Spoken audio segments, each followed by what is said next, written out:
From that game, let's head to the telestrator for a lesson with Professor Kobe. Thank you, Riv. And yes, I know Cloud9 games have a bunch of exciting team fights in them. There's a lot going on. But I wanted to switch it up and take you back to a simpler time, do a different segment this time around, just focusing on the first blood. And I really want to walk you through the decision-making process that junglers have that goes through their heads in the early game. Because the early game may seem calm, but there's so many things that a jungler has to evaluate constantly before going for their moves. Let's take this example here for NRG. We have Moon on Graves, and he's just found a pink ward, which is great. However, it did pop his Oracle's Raptor buff over his head, which you can see now. And that is going to be important for the next invade that he goes for, because he won't know if he walks over any subsequent wards deep in Cloud9's jungle. So yes, he's clearing out this ward, but clearing out that ward, not only does it give him money, it also tells Rush where he is. So let's roll this through and we'll see what happens. Moon clears out the ward, his Raptor buff is ticking, but he still feels confident enough to go invade Rush, even though he hasn't seen Rush pretty much all game long, who has been farming. And Rush is on Lee Sin. Let's pause it here, because Rush has been on Lee Sin hard farming the whole time. If you click on them, you'll actually see that Rush has not only red buff, but also the Gromp buff. And it gives him a lot of power in the early game, a lot of damage over time that you don't necessarily see in the 1 versus 1. And Moon, going for this second step of his deep invade without the Raptor buff, to know that he's gone over any wards is a very dangerous situation. He actually didn't walk over any other wards, but Rush, seeing him clear the pink ward, thought about it, predicted where he was going to go on the invade, and went to cut him off. Now, the super important thing as a jungler, we'll try and use red here, is the mid laners as well as the top laners' ability to collapse to any jungle fight. As you can see here, Moon went for this invade. His mid laner is a little bit behind, pushed up to the turret, that's GBM, and the top laner is about even. So it's a little bit risky of an invade, and Rush probably has the advantage as far as support from the rest of his team. Now we'll watch at the actual fight, because those are all things that are going on in the back of a jungler's mind, but you still have to simulate the 1 versus 1 fight and figure out if you can actually beat this guy. Rush knows that he has the advantage, gets the early cripple onto Moon. Let's take a look here and roll the rest of the clip. Moon is going to get one auto that procs the damage buff here. Pause it again. We'll see red buff is ticking, the Gromp buff is ticking, Rush got the early Q on him, and he's thinking Moon does the right thing here. He's next to the wall, doesn't go over the wall early, because he knows that Rush can follow that second Sonic wave, so he's thinking through the fight himself as well. The only problem is that Lee Sin has just as many dashes and gap closers as Graves does. So even though he waits for the full duration of that Q to go off, and Rush, being a Lee Sin god, knows the full duration he can wait and makes Moon wait on this side of the wall as long as possible, is going to instantly follow him with a ward hop. Now we can run out the rest of this and see how Rush is able to instantly follow. He knows exactly Moon's escape path, because both these guys are experienced junglers. They know exactly what Rush is looking for. The other thing that Rush did right there, which you may not notice, but definitely has a big impact, because Graves had boots, it was so important for Rush to immediately directly input a move command after each auto that he pulled off. So immediately start the auto animation of Lee Sin and then directly input another move so he can keep up even without the boots. Do the move speed slow of both the cripple and the red buff, which ran off. Also, then we see the implications. Jensen was able to move in first, and he's Twisted Fate. He has the gold card, trumps the speed up there from GBM's collapse, and Rush does get the first blood for Cloud9 with all of that going through his head. So even though there are all these crazy fights going on, I like to bring it back to junglers because they think about the game quite a lot and you don't get to see that. So over to Dash now, because they've got some members of Cloud9 ready to talk about their win.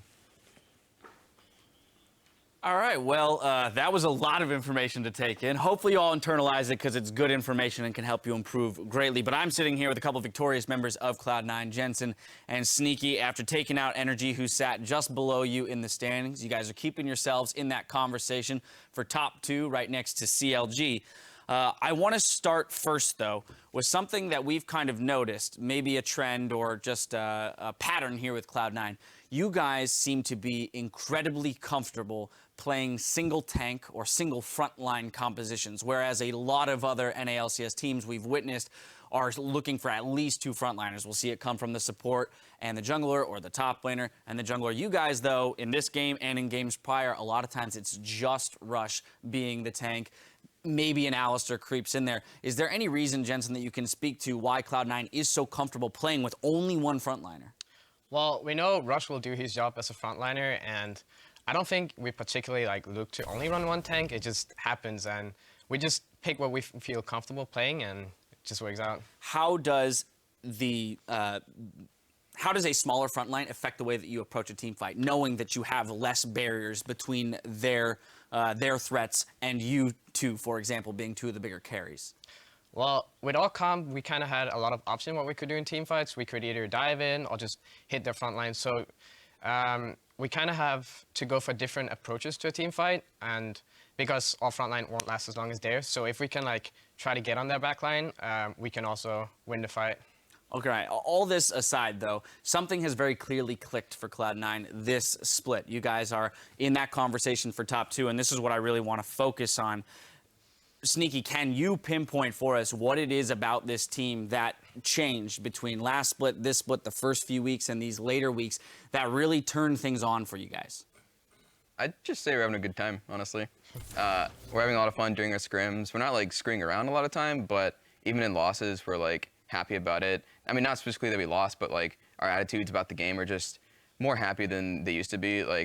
Obviously, we had some pretty big changes last split because we had to switch out junglers and stuff, but now we're just here with a whole new roster with high support in Rush jungle, and it's working out well just because we're good friends. Yep, camaraderie and good vibes are always helpful. You mentioned the roster swap, bringing in a new jungler, Rush. I want to kind of pinpoint your relationship with Rush.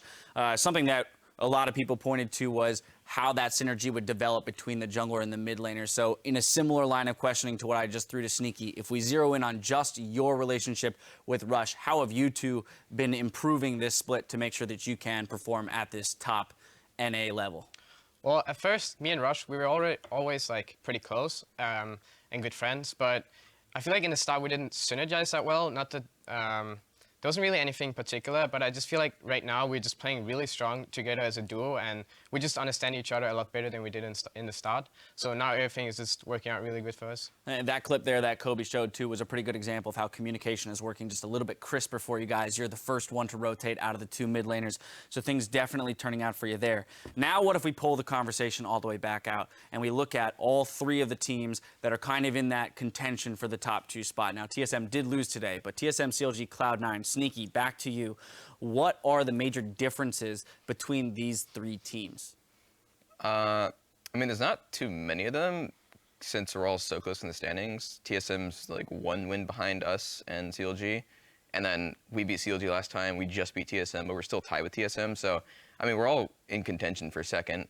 Although I don't think any of us can reach first, unfortunately. But Yeah. there's no playstyle differences that I can necessarily point out.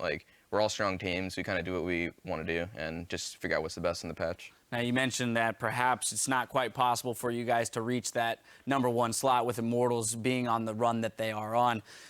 Jensen, I'm gonna ask you, I'm gonna press you to maybe come up with a reason why they've been separated from the pack. What is it that Immortals does better than any other team in the NALCS? I feel they just clicked as a team from the beginning, and they all have playstyles that fit with each other, and then Reynova and Huni coming in together as a strong duo, understand each other very well, and then, yeah, I just feel they just had a pretty good base with how their team worked from the beginning, and that's why I feel they had such a good start and is playing much better than everyone else. I can't really pinpoint any specific reason. I just feel they're just a team that works good together. Now, early at the very beginning of the day, I pitched the question to Dyrus, which of these top 3, or these, I guess, next 3 teams, TSM, CLG, Cloud9, is going to be the one to take down Immortals if it does happen at any point. He had said TSM if he's going with his heart, Cloud9 if he's going with his head. Right back to you, Jensen. I know that you have no more regular season games against them, but if you come up against them in the playoffs, how confident are you that you guys can take them out when you meet them once again? I'm feeling pretty confident if we're going up against them. I'm pretty sure we're going to body these fools. I like it. There it was, ladies and gentlemen. We heard it from Jensen, the mid laner himself. Didn't even have to come from high. They're going to body these fools. Gentlemen, congratulations on the victory today. Can't wait to see you guys play in only 6 days' time. When we come back, Team Impulse and Echo Fox will battle to see who can break the tie and move up the standings. We're back in 3.5. Same.